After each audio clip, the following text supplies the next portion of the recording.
Vamos lá, gente. Então, olha só. Estou falando para vocês que é isento de taxa, tá? Todo mundo tem que ter isenção de taxa para direito de petição e certidão para defesa de direitos, tá? Logicamente que nos órgãos do poder público, né? Que a iniciativa privada é outra história. Mas direito de petição só existe, né, no poder público. Os poderes públicos em defesa de direito ou contra ilegalidade e abuso de poder. Então, você pode ir numa secretaria, escrever que você quer que, enfim, que aquilo que esteja sendo feito seja retirado, ou esclarecimento sobre um ato que está sendo feito, sobre uma licitação que esteja sendo feita, você pode fazer isso tranquilamente, tá? Direito de petição é isso, é chegar no poder público, na administração pública e fazer um pedido para poder ser atendido, sempre com esse intuito, né? Na defesa de direitos ou contra a ilegalidade e abuso do poder público. A obtenção de certidão é você conseguir aquela certidão, por exemplo, em repartição pública para defesa de um direito seu, um esclarecimento de situação de interesse pessoal. Você conseguir uma certidão de negativa, né, no judiciário que não tem nenhum processo penal instaurado no seu nome. Então, tudo isso daqui é de graça, tá? Independentemente do pagamento de taxa e é assegurado para todos. O que pode ser feito, no caso de certidão, é ser cobrado o valor da impressão, do papel, enfim. Nada de cento e tantos reais, né? Aquele valor mesmo de custo daquela certidão mesmo, que foi necessário para custear aquela certidão. Apenas isso, tá? Mais do que isso não pode ser feito. Então, a todos, a todo mundo. Por que eu estou frisando sempre para todo mundo? Porque olha só o que o nosso próximo inciso fala. São gratuitos para os reconhecidamente pobres, na forma da lei, o registro civil de nascimento e a certidão de óbito, tá? Isso daqui é gratuito, mas é para apenas os pobres. Arsênia, mas se eu disser lá que eu sou pobre, eu consigo também. Vejam só.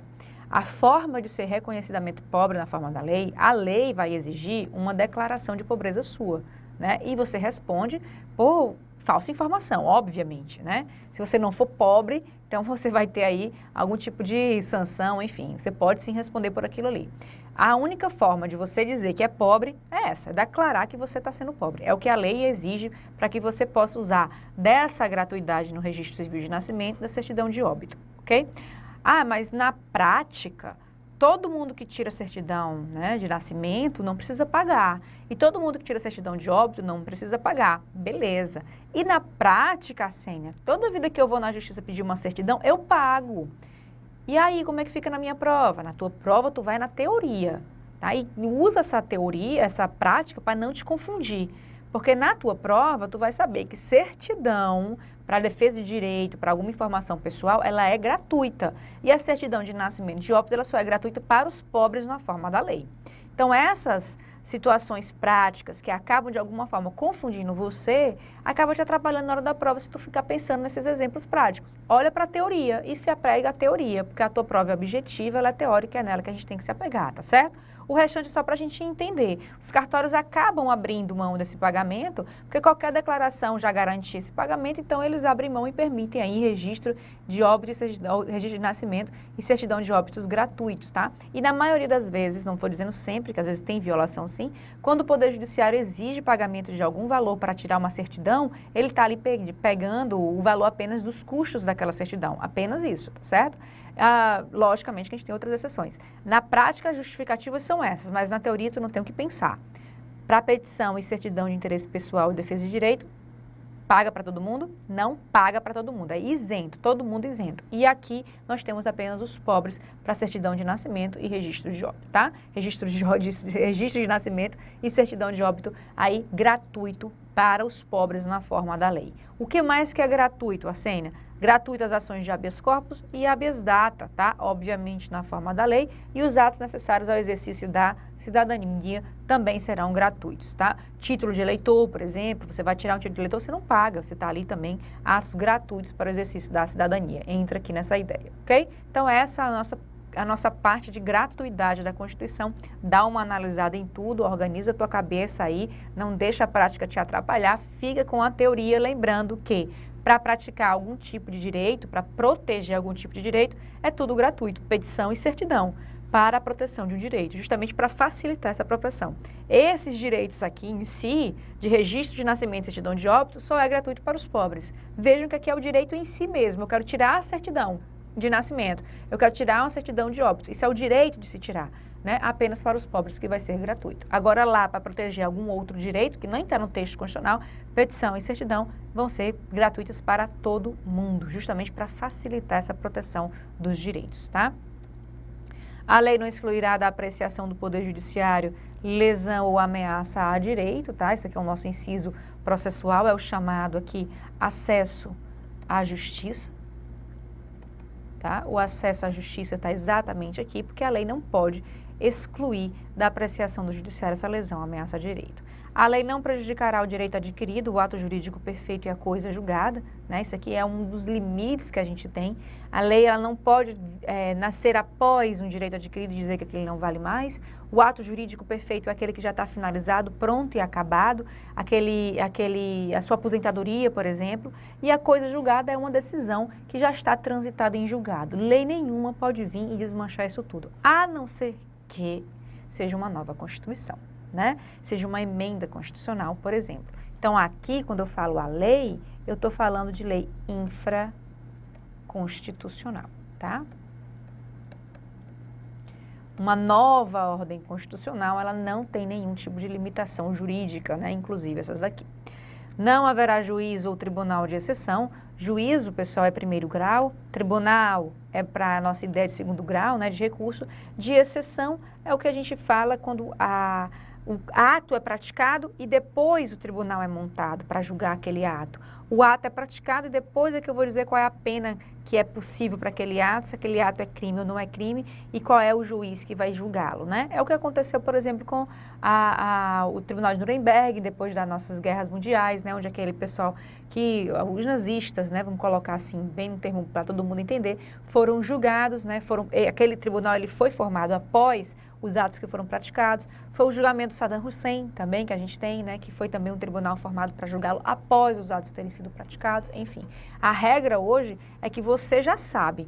Matou alguém, você já sabe se você vai ser julgado pelo primeiro grau, se você vai ser julgado em tribunal, se é federal, se é estadual, se é na vara do local do crime, se é na vara do local do domicílio. Você já tem toda essa definição de competência previamente determinada, né? Os tribunais de exceção, eles vêm posteriormente ao ato. Portanto, o tribunal de exceção está vedado pela nossa Constituição. Nenhum brasileiro será extraditado, salvo o naturalizado, em caso de crime comum, praticado antes da naturalização, ou de comprovado envolvimento em tráfico ilícito de entorpecentes e drogas afins na forma da lei. Esse nosso incisozinho aqui a gente vai conversar mais na frente, quando eu estiver falando, tá, de direito de nacionalização, tá, de nacionalidade. Eu converso sobre esse incisozinho 61. Vejam que nenhum brasileiro é extraditado, nem o nato, nem o naturalizado. Eu estou usando o gênero brasileiro, eu não estou especificando. Aí depois é que eu venho com a exceção especificando, salvo o naturalizado, em caso de crime comum, praticado antes da naturalização. Então, se ele tiver praticado um crime comum antes de ter sido naturalizado, ele praticou aquele crime comum como estrangeiro.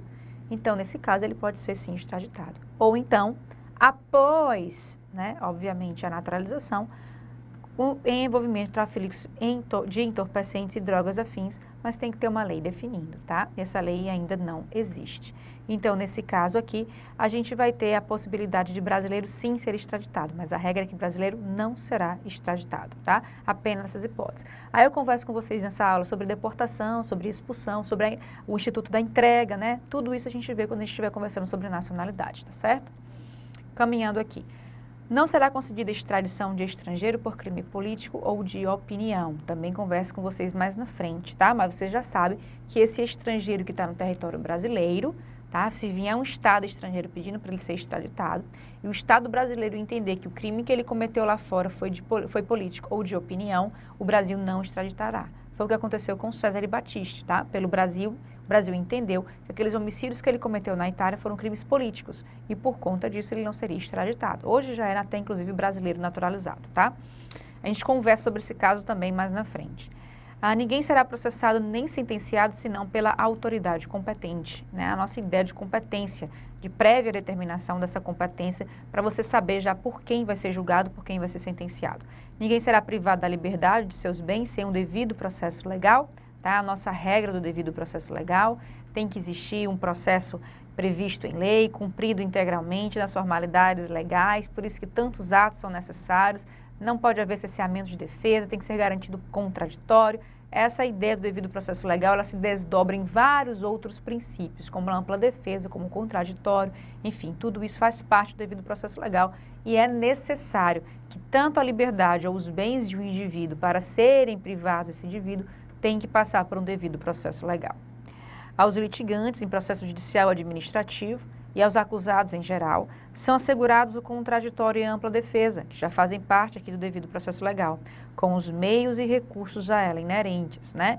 Então, tanto no processo judicial como no processo administrativo, por exemplo, o processo administrativo disciplinar, esse acusado ou qualquer pessoa que esteja sendo julgada, tá? Ela vai ter aí a necessidade, a possibilidade de se manifestar o contraditório e de se defender, praticar atos em sua defesa, manifestar em relação a uma prova que foi trazida aos autos ou simplesmente fazer a sua contestação, a sua defesa, né, daquelas acusações que estão sendo imputadas a si, com os meios e recursos a ela inerentes, ouvida de testemunha, prova pericial, recursos se forem necessários, enfim, tudo aquilo que garanta aí um contraditório e uma ampla defesa realmente efetiva. Tudo isso faz parte, pessoal, do devido processo legal. São dois incisos próximos justamente porque eles estão aí muito envolvidos um com o outro, tá certo?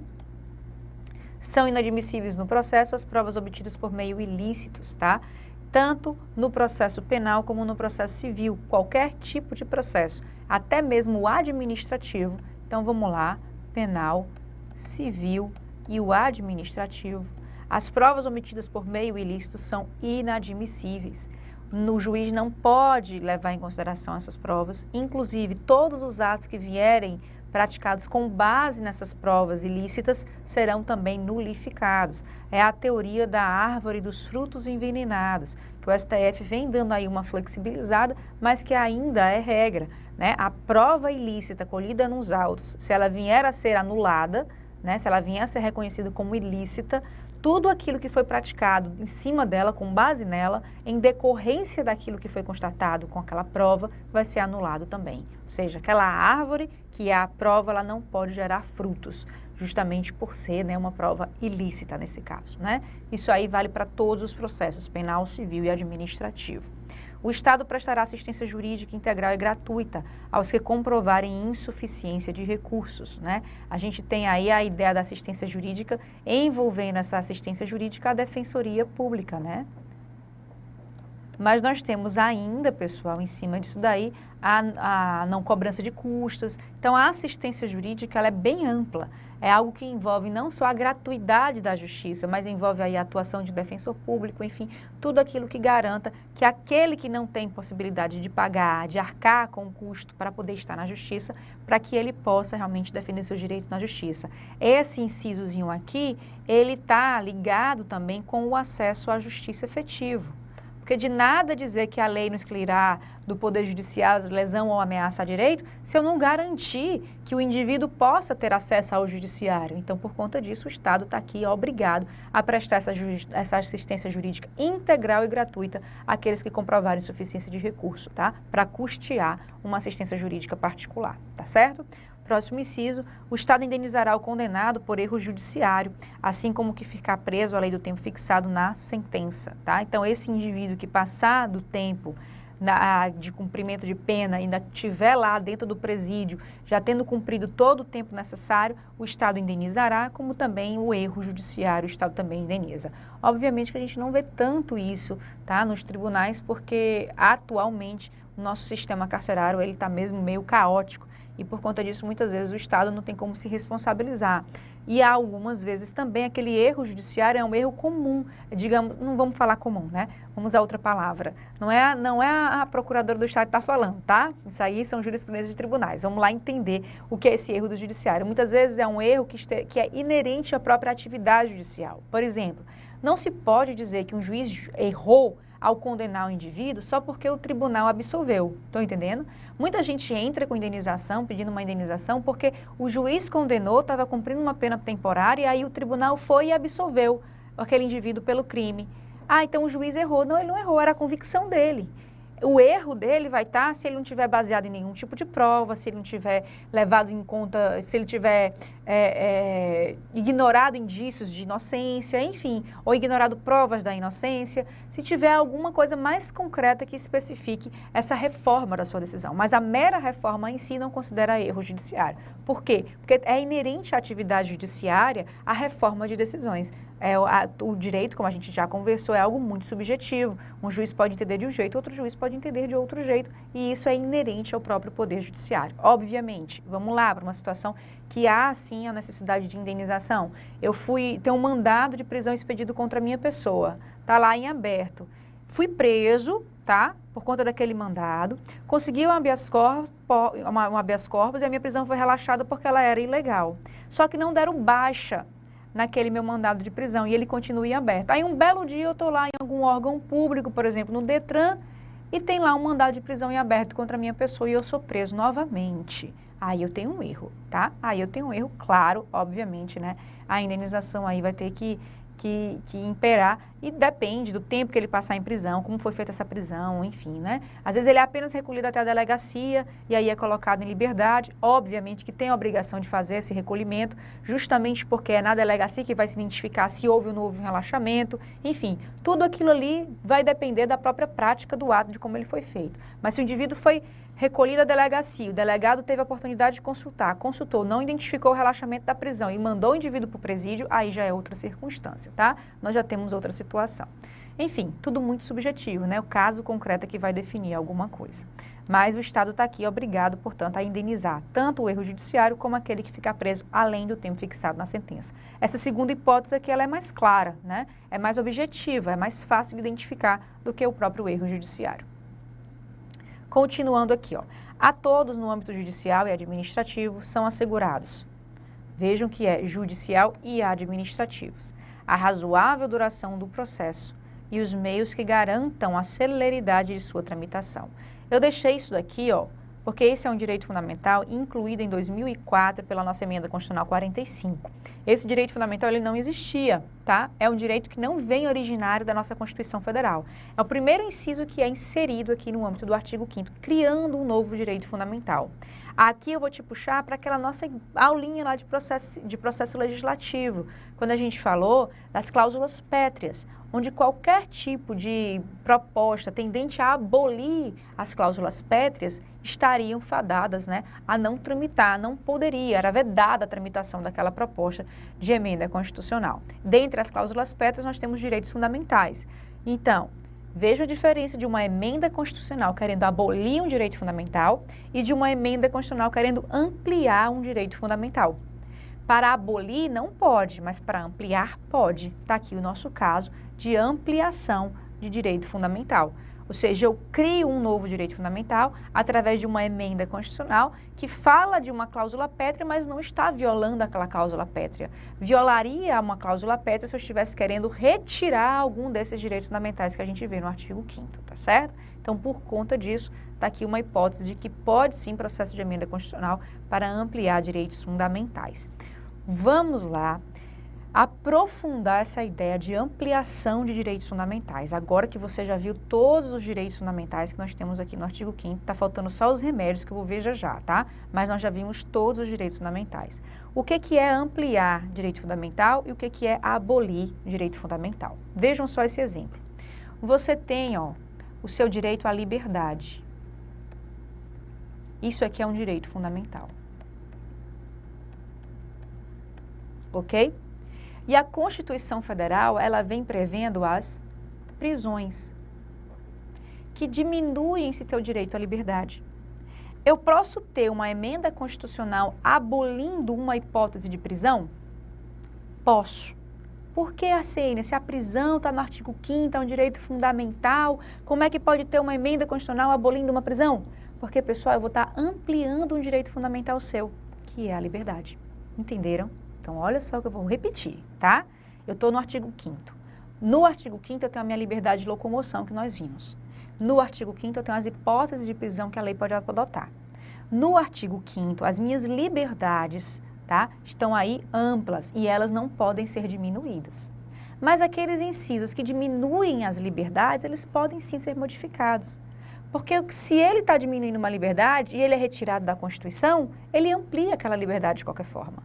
Estão entendendo? Então, olha só, se eu tenho a minha liberdade de locomoção e ela é restringida pelas hipóteses de prisão que o próprio artigo 5º traz, se eu abolir uma hipótese de prisão, ou seja, se eu extinguir, excluir, revogar uma hipótese de prisão, eu não estou diminuindo um direito fundamental seu. Na verdade, eu estou ampliando um direito fundamental seu, que é a liberdade, tá? Por conta disso, pode sim ter emenda constitucional, pode sim ser feita uma emenda constitucional, abolindo a prisão do depositário fiel. Arsênia, isso é possível? Uma emenda constitucional abolindo a prisão do depositário infiel? Sim, é possível, porque eu estou ampliando uma garantia tua, estou ampliando a tua liberdade, tá? Não é, de alguma forma, digamos, prejudicial. Eu não estou limitando, eu não estou diminuindo, eu estou, na verdade, ampliando uma liberdade. Isso aqui é teoria constitucional, tá? Isso aqui é posicionamento doutrinário, é o posicionamento doutrinário que hoje prevalece. Os direitos fundamentais podem sim ser alterados, desde que para ampliar direitos fundamentais, seja acrescendo no artigo 5º algum tipo de inciso, seja excluindo limitações a direitos fundamentais, que é o que acontece com as prisões, inclusive a prisão do depositário infiel. Ficou claro? Entendemos? Isso aqui é para quem precisa aprofundar, tá? Pessoal lá daqueles níveis mais aprofundados que a gente já conversou. Isso aqui segura que eu vou já conversar sobre isso aqui de novo, tá? Já. Vamos lá para parágrafo 1º. As normas definidoras dos direitos e garantias fundamentais têm aplicação imediata. Nossa Senhora! Arsênia, o que isso significa? Significa que com o texto constitucional promulgado no dia 5 de outubro de 88, as normas constitucionais estavam aplicadas para todos imediatamente.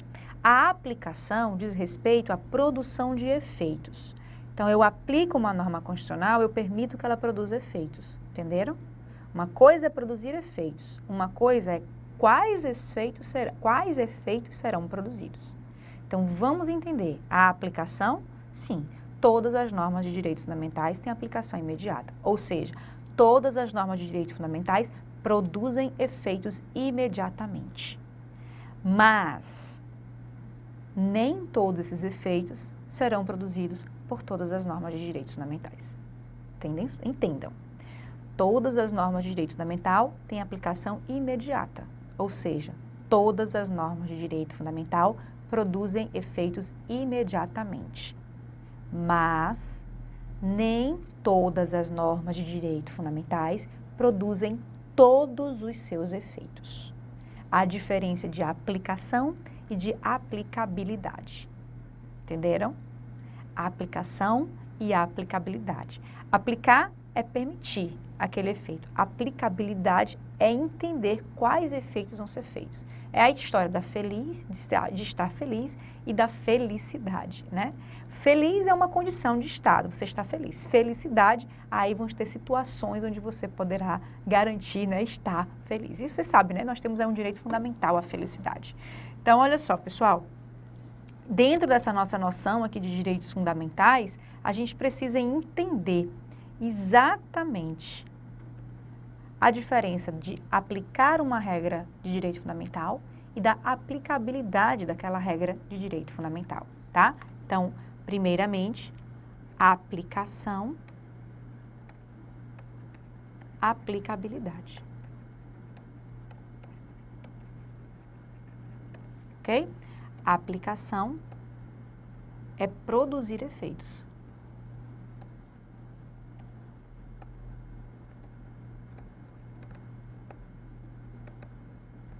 A aplicabilidade é a capacidade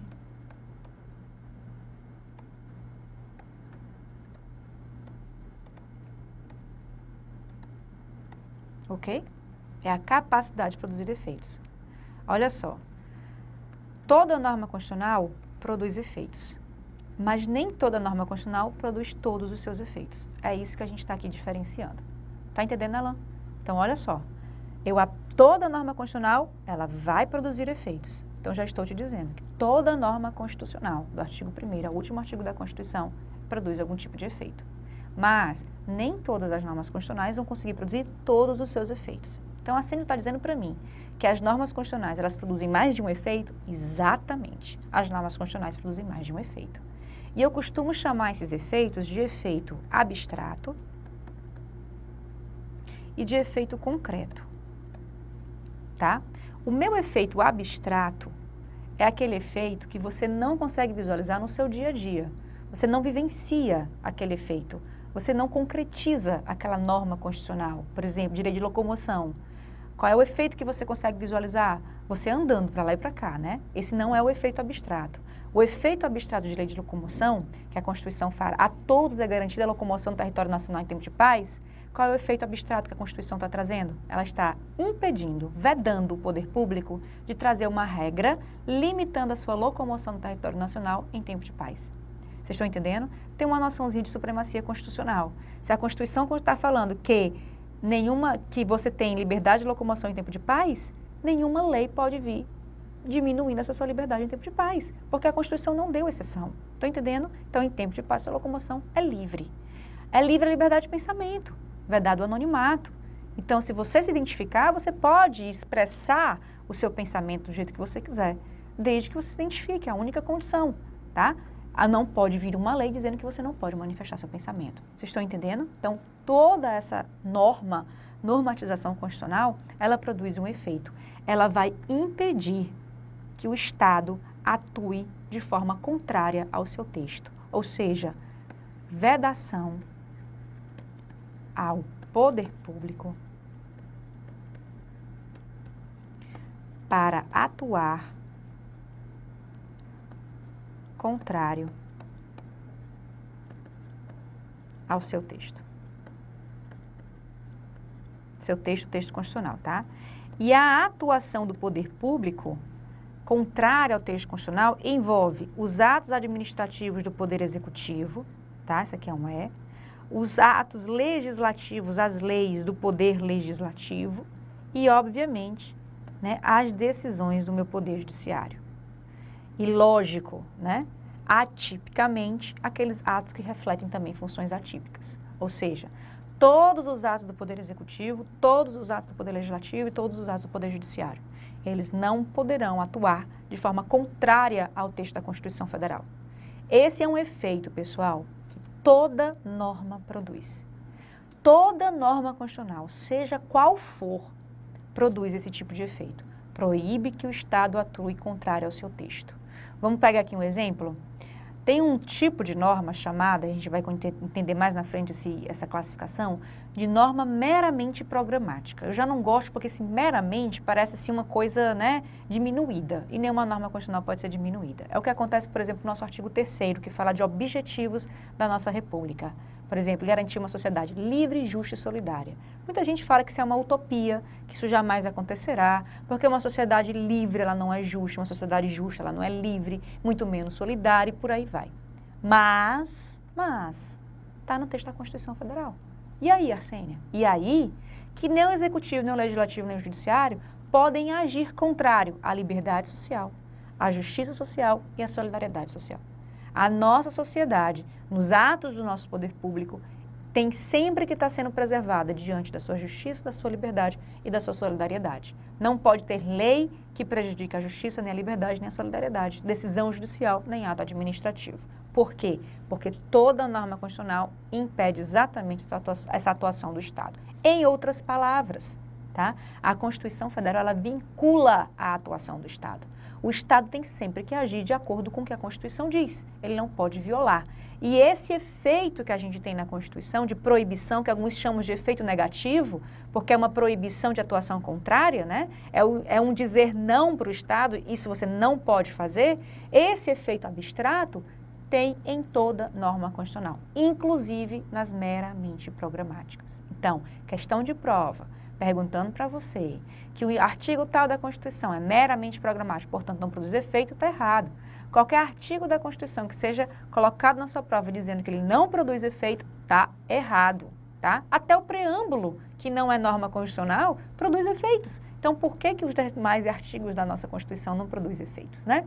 Então, todos os artigos, todas as normas, qualquer inciso, qualquer parágrafo que esteja dentro do texto constitucional produz efeito. Isso está claro. Tem aplicação, tá? E no caso dos direitos fundamentais, a aplicação ela é imediata. Agora, no que diz respeito à aplicabilidade, à capacidade de produzir efeitos, um deles a gente já sabe que eles produzem, que é o efeito abstrato. A diferença entre as normas constitucionais vai estar de acordo com o efeito concreto. Aquela possibilidade de modificar a sua vida, aquele direito que você visualiza, o seu andar na liberdade de locomoção. Essa capacidade de produzir os demais efeitos é que vai trazer as classificações das normas constitucionais. As classificações quanto à aplicabilidade das normas constitucionais, que a gente vê na próxima aula, retomando um pouquinho dessa revisão, tá certo? Até já já.